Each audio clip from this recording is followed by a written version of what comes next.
अस्सलाम वालेकुम viewers and welcome to property exchange. मैं हूं आपका होस्ट मोहम्मद सलीम। आज की इस वीडियो में मैं आपके साथ डिस्कस करूंगा कि बैरिया टाउन कराची और प्रॉपर्टी की मार्केट पे जो एफबीआर ने मौजूदा मैय्यज़ लिए हैं इसका क्या इम्पैक्ट होगा। मार्केट ऊपर जाएगी, नीचे जाएगी, इसकी सारी डिटेल्स मैं आपके साथ शेयर करूंगा, तो वीडियो को एंड तक देखिएगा ताकि तमाम इन्फॉर्मेशन आप तक पहुँचती रहे। सबसे पहले अगर हम बात करें कि एफबीआर ने एक तो टैक्स की वैल्यूएशन बढ़ा दी है। टैक्स वैल्यूएशन बढ़ाने का मकसद ये है कि उसमें लाजमी तौर पे आप को जो एक इनका डीसी रेट था या एक जो गवर्नमेंट का एक एक्चुअल रेट जो गवर्नमेंट डिसाइड करती है उसमें इन्होंने जो है वो इंक्रीमेंट दिया, लेकिन वो नॉमिनल सा है, कोई इतना ज़्यादा नहीं है, वो कोई ऐसी अमाउंट में नहीं किया कि जिसकी वजह से हम कहें कि मार्केट एक नेगेटिव इम्पैक्ट लेगी। उसमें 10%, 12%, 15% इस तरह से रेट्स बढ़े और वो उस टैक्स के रेट्स बढ़े हैं। मतलब लेट्स सपोज जहाँ पे एक टैक्स 14,000 था उसको उन्होंने अगर 12% या 14% बढ़ाया तो वो कोई 1,000-2,000 के फ़र्क से अब वो ऊपर चला गया।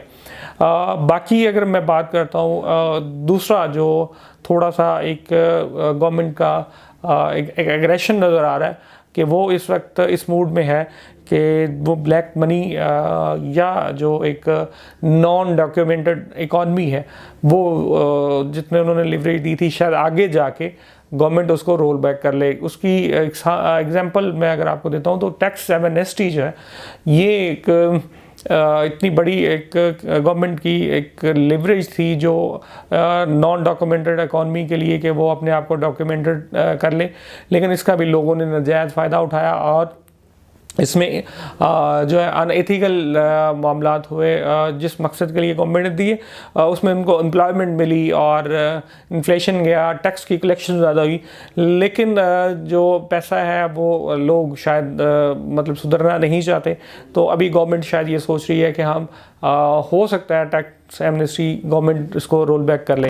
दूसरी बात यह है कि एफबीआर ने डीलर्स को जो है वो बाउंड कर दिया है कि अपनी रजिस्ट्रेशन करवाएं और जब डीलर बाउंड होंगे, रजिस्टर्ड होंगे तो लाजमी तौर पे उनके ऊपर कुछ कोड ऑफ कंडक्ट्स भी होंगे कि भाई आपने ये चीज़ें डील करनी है, ये चीज़ें नहीं डील करनी। जहाँ पे आपको लगे कि आप को मतलब कोई ऐसी चीज़ या मतलब अभी ये क्लियर नहीं है, लेकिन गवर्नमेंट शायद आगे जाके ये जा सकती है इन चीज़ों में गवर्नमेंट गई तो फिर जो है वो ब्लैक मनी रियल एस्टेट की मार्केट से वाइप आउट होना शुरू हो जाएगी, जिसका इम्पैक्ट जो है वो लाजमी तौर पे पड़ेगा। और बहुत सी मार्केट्स ऐसी होंगी जो सिर्फ़ और सिर्फ ब्लैक मनी की बेस पे चल रही थी, उनके अंदर एक्चुअल जो है वो पोटेंशियल नहीं था, तो वो मार्केट्स जो है वो काफ़ी हद तक गिरेंगी।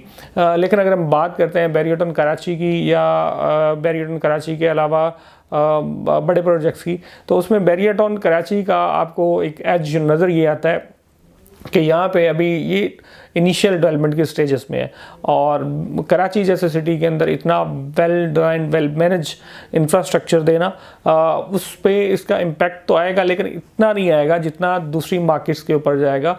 डीएचए के या आपके लोकल जो सोसाइटी हैं, स्कीम 33 है या इस तरह की स्कीम्स हैं, उसमें तो इम्पैक्ट पड़ सकता है क्योंकि बैरिया के अंदर एक इसका एंड यूज़र या एक इसका कस्टमर है और वो आता रहेगा।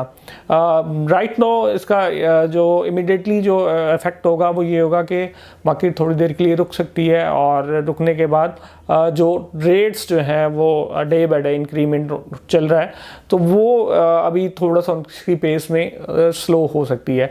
दूसरी बात यह है कि इसके दो सिनेरियो होंगे। पैनिक कितना फैलता है, इसकी वजह से लोग कितने नेगेटिव होते हैं। नेगेटिव होने की वजह सिर्फ़ और सिर्फ ये है कि जो लोग वही लोग नेगेटिव होंगे जिनके पास ब्लैक मनी है, वाइट मनी वाले बंदे को कोई प्रॉब्लम नहीं है। और तीसरी बात अगर मैं आपसे बात करता हूँ कि इसकी जो इन्वेस्टमेंट के हवाले से जो इन्वेस्टर है और एक एंड यूज़र है, इन्वेस्टर थोड़ी देर के लिए में भी रुक जाए, लेकिन जो एंड यूज़र है जिसने घर बनाना है, और इस वक्त आप लोग जानते हैं कि बैरिया टाउन कराची के अंदर मेजॉरिटी जो है वो एंड यूज़र की आ रही है, बिल्डर्स की आ रही है, कस्टमर्स की आ रही है, जिसने घर बनाना है वो रहने के लिए ले रहे हैं। जिसने अभी लेना है वो भी यहाँ पे प्रॉपर्टी बाय करें, और जिसने 2-3 साल बाद जो है घर बनाना है वो भी यहाँ पे आके प्लॉट ख़रीद रहे हैं। बाकी बहुत से इन्वेस्टर इस तरह के थे जो प्रॉपर्टी ख़रीद के, घर ख़रीद के या दुकान ख़रीद के उसको किराए पे दे देते थे और साथ साथ उसका रेंटल ये लेते रहते थे और प्लस कैपिटल गेन भी चल रहा था। राइट नो जो अभी जो मूव्स हुई हैं इसका इम्पैक्ट तो लाजमी तौर पे मार्केट के ऊपर आएगा, लेकिन अभी ये क्लियर नहीं है क्योंकि आगे जाके जो गवर्नमेंट के मेजर्स होंगे वो जब क्लियर हो जाएंगे कि एमनेस्टी के हवाले से, क्योंकि आप लोग जानते हैं कि इंटरनेशनल अदारों का बहुत प्रेशर है कि एमनेस्टी को रोल बैक किया जाए, और वर्ल्ड बैंक और IMF ने स्पेशली इस बात पे बहुत एतराज़ उठाया था। तो इस दफ़ा अगर तो एमनेस्टी रोल बैक होती है तो इसमें ब्लैक मनी के जाने के बाद जो दूसरी मार्केट्स हैं उसका रेट्स वो काफ़ी डाउन हो सकता है। बैरियटन कराची के हवाले से ये शायद इतना जंप जिस तरह से डे बाई डे जंप तो नहीं करे, लेकिन ये स्टेबल ज़रूर हो सकती है। और रिवर्स भी किसी हद तक करेक्शन की अगर मैं बात करूँ तो मे भी छोटी मोटी करेक्शन हो, लेकिन ये क्रैश नहीं होगी। और यहाँ पे जो है लोगों को जो सरमायाकार हैं, जो एंड यूज़र है, वो अपने आप को सेफ फील करें। इसमें दो कैटेगरीज़ हैं। एक तो जिनकी सॉलिड प्रॉपर्टीज़ है, जिनकी लोकेशन पे एग्जिस्ट करती है, जिनका प्लॉट है, बेशक दुकान है, बेशक अपार्टमेंट्स हैं, वो लोग तो स्टेबल रहेंगे। लेकिन फाइल्स की अगर मैं बात करता हूँ तो फाइल्स के हवाले से बैरिया की पॉलिसीज़ बहुत मैटर करती हैं। बैरियाटॉन अगर इसको डिलीवर कर देता है, बैरियाटॉन उसको अगर वहाँ पे डेवलपमेंट कर देता है, ख़ास तौर पे ग्रीन्स की अगर मैं बात करूँ, ग्रीन्स के बाद अगर आप 61, 62 और 63 की बात करें तो वो मार्केट स्टेबल हो सकती हैं। अदरवाइज़ इतना ज़्यादा वहाँ पे पुल बैक हो सकता है और इतने ज़्यादा वहाँ पे मार्केट क्रैश हो सकती है कि लोग आप खुद इमेजिन करें कि आज से कुछ 4-6 माह पहले जो 8 लाख की फ़ाइल थी, आज उसको लोग जाके 30-30 लाख के पास लेके जाके ट्रेड कर रहे हैं। और सिर्फ उसमें अभी कोई वहाँ पे रोड का डेवलपमेंट या 61 में थोड़ा बहुत है, लेकिन अगर आगे जाके हम बात करते हैं 62-63, वो अभी कोई उसका काबिल ज़िक्र कोई आपको डेवलपमेंट या इंफ्रास्ट्रक्चर नहीं मिलता जिसकी बेस पे आप कह देंगे जी यहाँ पे पोजीशन आ जाएगा और जो बंदा यहाँ पे इन्वेस्ट कर रहा है उसको उसका बेनिफिट मिल जाएगा।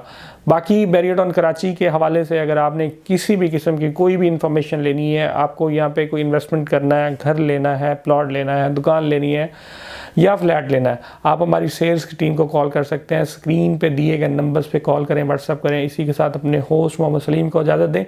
अपना बहुत बहुत ख्याल रखिएगा। जाते जाते मैं आपको बता दूं, अगर आपकी कोई रिकमेंडेशंस हैं और आप कुछ बैरियटॉन के हवाले से आपका कुछ ज़ाती तजर्बा है जो आप हमारे साथ शेयर करना चाहते हैं, आप कमेंट कर सकते हैं।